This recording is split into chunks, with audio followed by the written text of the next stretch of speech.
আমি lieutenant commander Abrar, operation কর্মকর্তা, Bangladesh coast guard পশ্চিম zone. নিশা গোয়েন্দা তথ্যের ভিত্তিতে আজ 11 সেপ্টেম্বর 2025 তারিখ মঙ্গলবার কোস্টগার্ড স্টেশন কৈখালী কর্তৃক কৈখালীর ভেটখালী বাজার সংলগ্ন এলাকায় একটি যৌথ অভিযান পরিচালনা করা হয়।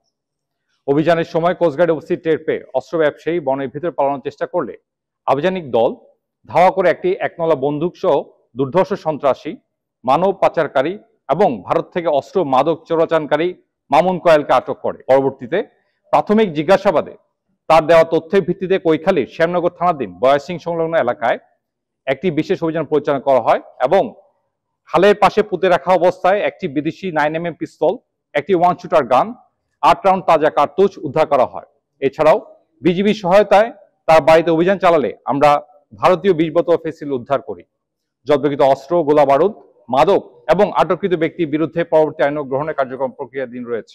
অপরদিকে ভিন্ন একটি অভিযানে গোপন সংবাদের ভিত্তিতে গত 8ই নভেম্বর 2025 তারিখ শনিবার মধ্যরাত 2টায় কোস্টগার্ড বেস মংলা স্টেশন কয়রা এবং সুন্দরবনের খালসোনা এলাকায় একটি বিশেষ অভিযান পরিচালনা করা হলে দুলাভাই বাহিনী কোস্টগার্ডে উপস্থিত টের পেয়ে ভারী গুলি বর্ষণ করে। এই সময় আত্মরক্ষার্থে কোস্টগার্ড সদস্যরা পাল্টা গুলি ছোড়ে। অতঃপর ডাকাত সদস্যরা রাতের অন্ধকারে বনের ভেতর পালিয়ে যায়। ঘটনার সূত্র ধরে দুলাভাই বাহিনীর এক ডাকাত সহযোগী মোহাম্মদ সুলাইমান কে খুলনা জেলা কয়রা থানা হতে আটক করা হয়। উক্ত ব্যক্তির দেওয়া তথ্যের মোতাবেক আজ 11 নভেম্বর 2025 তারিখ মঙ্গলবার ভোর 4টায় কোস্টগার্ড স্টেশন কয়রা কর্তৃক উক্ত এলাকায় একটি বিশেষ অভিযান পরিচালনা করা হয়।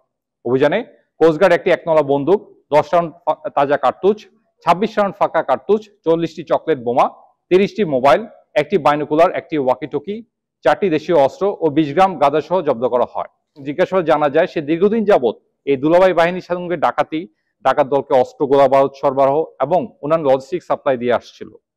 জব্দকৃত অস্ত্র, গোলা বারুদ, অন্যান্য আলামত সহ আটককৃত ব্যক্তিদের বিরুদ্ধে পরবর্তী আইন ব্যবস্থা গ্রহণের কার্যক্রম প্রক্রিয়াধীন রয়েছে। সুন্দরবনের দস্যুমুক্ত রাখতে বাংলাদেশ কোস্ট গার্ড বদ্ধপরিকর। বাংলাদেশ কোস্ট গার্ডের এ ধরনের কার্যক্রম ভবিষ্যতে অব্যাহত থাকবে।